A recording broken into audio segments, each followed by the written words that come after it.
You're in the bullpen with Dr. T, hosted by Dr. Marvin Thompson. And here's your host, Dr. T.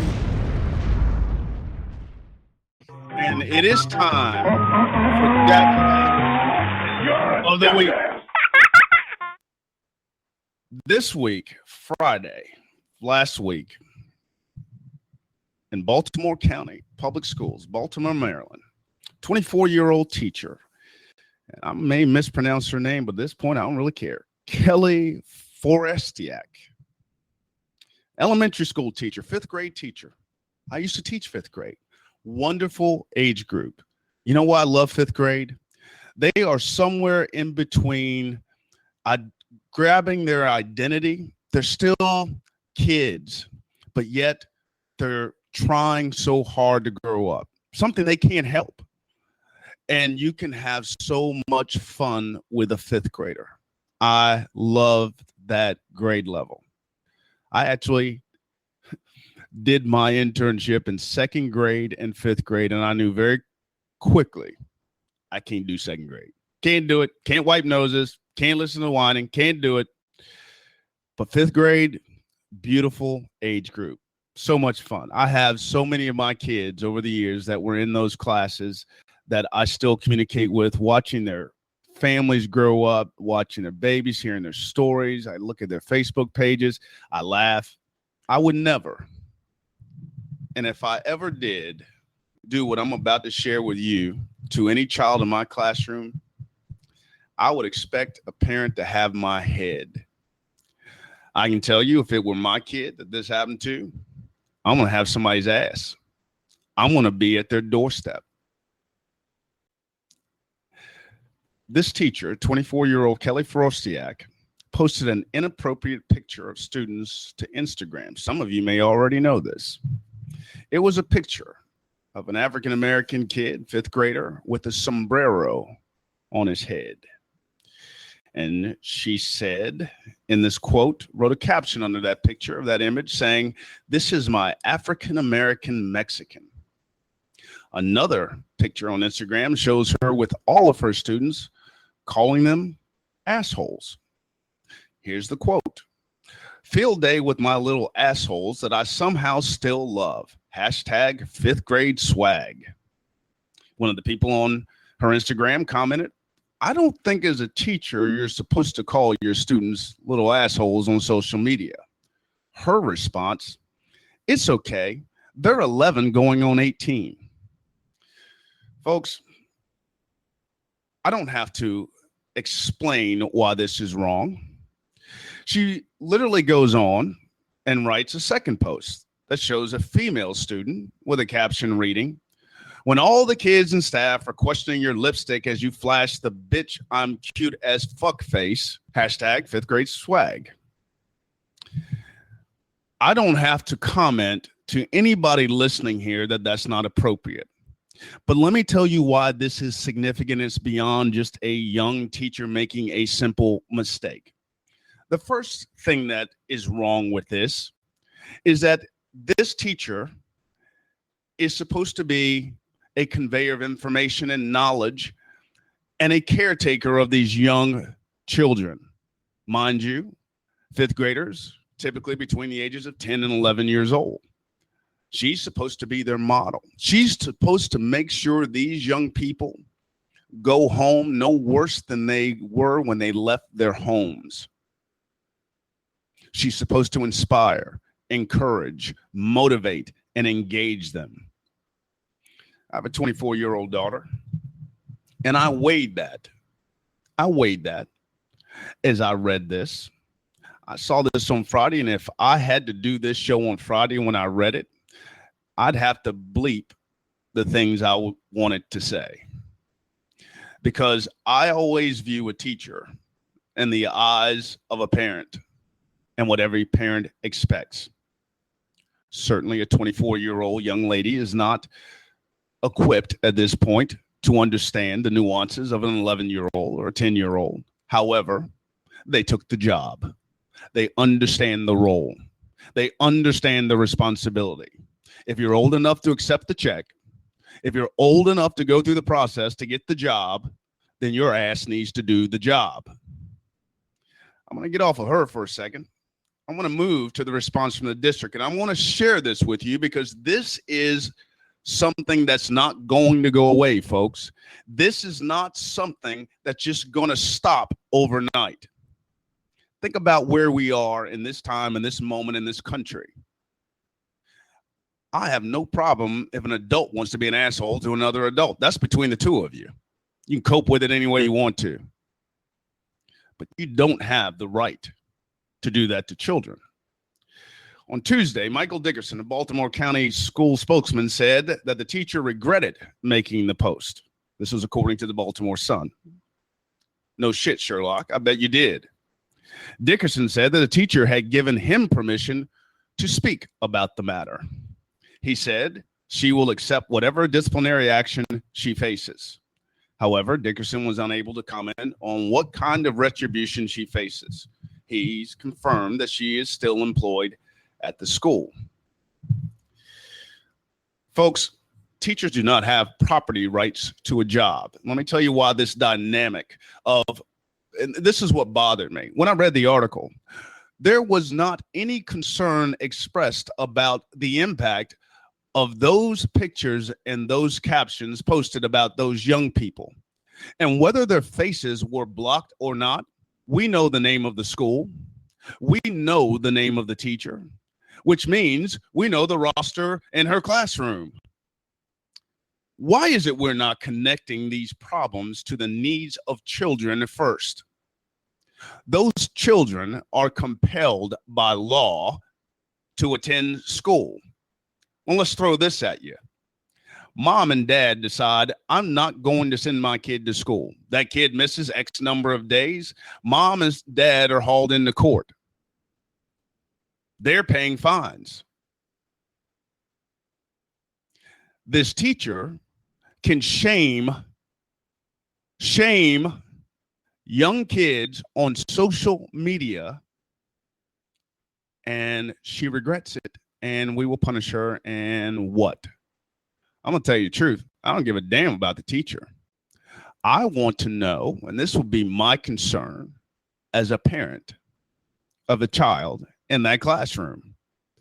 First of all, it's not just the mere fact that she posted these young people on her social media. Lady, this isn't your playground. This is not your playground. These are not your kids. You don't have that right. I don't know where you don't get that. Number two, these are children of color, and in your post, you mock their ethnicity. You mock their very existence. You mock who they are. So we got a black kid in a sombrero. My little Mexican, my African-American Mexican. I'm going to stop. Let me tell you why this is significant. The district is run by Superintendent Dallas Dance, who does have a handle on what's coming in America. He knows what's going on, and I applaud him for having the foresight when he was hired 4 years ago to talk about this with his district. Last year, August, in the Baltimore Sun, this superintendent acknowledged to the district, the board, and the community that there was growth in minority populations and enrollment in this suburban school district. They have worked to recruit more minority teachers because of the changing demographics. They will be educating more minorities than they have in decades, if not ever. If not ever. And a quote from the superintendent, Dallas Dance, says, I think school systems that put their head in the sand and say race doesn't matter, quote, you are being naive. And let me tell you what, Superintendent Dallas Dance is 100% correct. Census projections, the first projections that were done since the 2010 census. And, they confirm what a lot of us thought were happening, but it makes it look very, very vivid for people who were a little skeptical about how our changes were occurring in this country. And what it shows is that we have a continued growth of our minority population, and over the next 50 years, we're going to see a decline in our white population. over the broad spectrum of these projections, which go from 2012 to 2060, we're going to see a 10% decline in our white population and more than doubling of our minority population. And so in around the year 2043, it's about 3 decades from now, we're going to have nationally what you would call a majority-minority population. That would be more minorities than there are whites. And you know, the bigger gains numerically are from Hispanics. There are still gains for blacks, although the growth rate isn't as high, but then Asians and people who are more than one race. Folks, right now, we are living in a society in the United States of America where the demographics, and you've heard me say this repeatedly, are changing, and they will continue to do so over the next 30 years. In education, we will see more minority students in communities that did not have those minority populations before. And no, ladies and gentlemen, it is not due to immigration. It is due to a host of issues. Fastest growing population in this country is the Asian population. The next fastest growing population is Latino population. And despite what you hear on television, the immigration rate amongst Latinos from Mexico to the United States is damn near zero. There's many going back as there are coming in. That has been the case for quite some time. All new minorities, Hispanics, Asians, I mean, they've been with us for a long time, but they've been growing rapidly quickly, and I call them new minorities for that reason. You know, are partially due to immigration, recent immigration, and also fertility levels. So we now have enough Hispanics in this country where the bigger growth for Hispanics is from fertility, not from immigration, even though we continue to have Latino immigration in the United States. For Asians, still immigration is the biggest driver of change because their big immigration waves didn't start till a little bit later. But those two aspects, immigration and fertility, is what's driving these changes. And because both of them tend to be concentrated on younger parts of the population, that's why the young part of the population gets to see the biggest growth right now. Of course, they'll continue to age and they'll get older over time. For the white population, doesn't have as much immigration, and only a tiny amount of immigration are whites in the United States. And they're older, which means there are fewer women in their childbearing years proportionately than was the case, say, back in the baby boom. And they tend to, even at that, have generally lower fertility than some of these other groups. So for all of those reasons, the white population probably won't be replacing itself after we get to a certain stage, while these other groups are going to continue to grow in large numbers. And even if we don't have the same levels of immigration that we have now, we're still going to see the shrinking of the white population. So the minority population will still grow to a greater degree. The birth rate amongst Latinos and African Americans is above the national growth. It's right at the threshold of reproduction, of replication, or you can replace yourself. 2.3, 2.4 amongst Latinos, 2.1, 2.2 amongst African Americans in this country. The white population in our country is the slowest growing population. And in 2013 was the first year we saw a higher death rate amongst that population than we did birth rates. That trend is happening globally. In our communities around the country, we are going to see an increase in minority populations to the point that we will be educating across the nation a minority majority school system around the United States. We're already seeing it in California and several states who've already achieved that status. The other side of that coin is the overwhelming number of teachers in America are white teachers.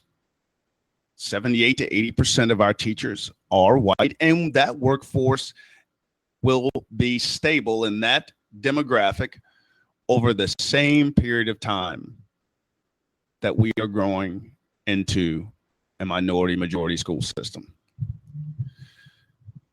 This requires us to be vigilant and intent about how we prepare teachers for that workforce. I wanted to point this particular jackass out this week because there will be many more jackasses who do similar things, as there already have been. You all heard about the teacher who threw the little 6-year-old's shoes away. African-American girl, she's 6 years old, throws her shoes in the trash can because she was fidgeting with them. Folks, I've said this many, many times, and I'm going to speak to the African-American community and any community and any principal and teacher out here. Parents, you need to learn how to be advocates. And I'm not talking in going tearing down the schoolhouse, although somebody might have had to stop me. I'm talking about advocating. What is acceptable and what is not acceptable? If my child were in this classroom, I'd be concerned. You telling me she has discipline. There's going to be discipline. Folks, for me, as a parent of a child in that classroom, I don't give a damn about your discipline.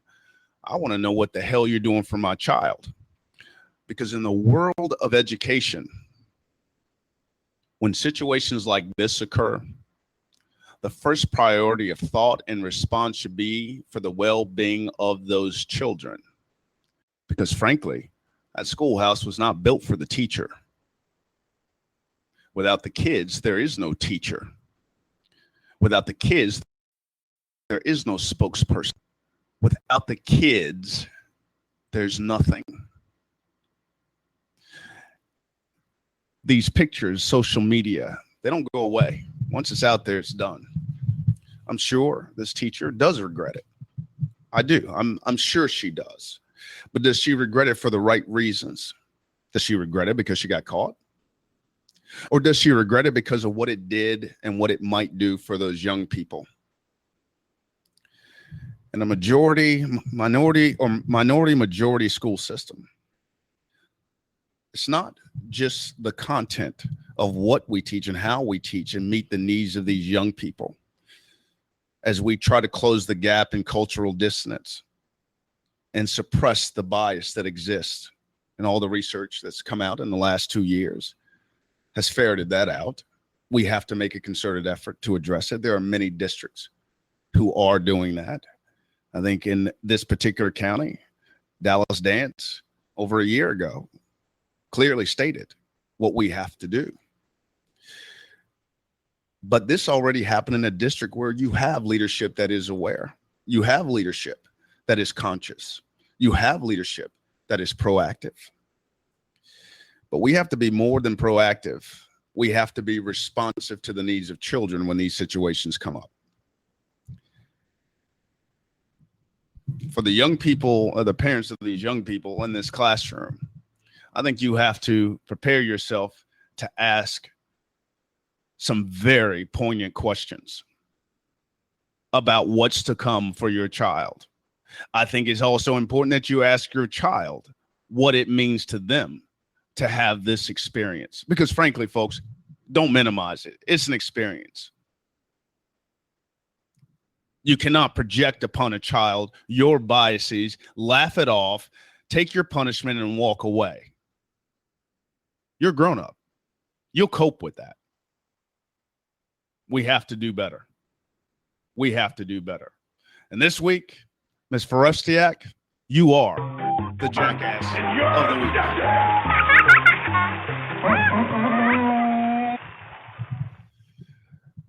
Next week, we have a guest that we've had on in the past. You all remember the case of the 65-cent milk. And I thought, like many of you, that when the school district dropped its issues and decided not to pursue an expulsion, a suspension, or send him to an alternative school, they let it ride. They recognized that, hey, you know what? Didn't have to go that far. It could have been handled other ways. I thought, like many Americans and even my counterparts in other countries who we've emailed and discussed this issue, that it had died. Ladies and gentlemen, it has not died. And speaking with Ms. Turk last week, Prince William County, where this incident occurred in Virginia, is going to pursue this to court. I spoke to the Commonwealth's attorney last week. He gave me some insight on the reasons why. I can't wait to discuss this with you next week. This case goes to trial in November of this year. Yeah, it goes to trial. They're taking a 15-year-old kid to court over a 65-cent carton of milk that was free. We're going to be discussing that with Ms. Shamise Turk next week in the bullpen. Do not miss it. Join us every Monday at 7 p.m. Eastern in the Bullpen with Dr. T. Become empowered, get involved.